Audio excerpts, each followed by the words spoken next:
मातीचा या कणकण सांगतय मावळ्याच्या मना मंदिरातय।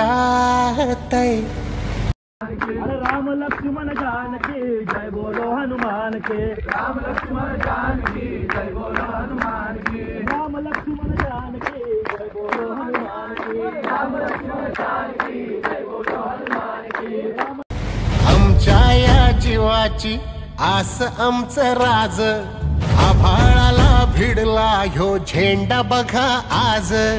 आम्हावरी कृपा करी राजांचा ध्यास लागतय।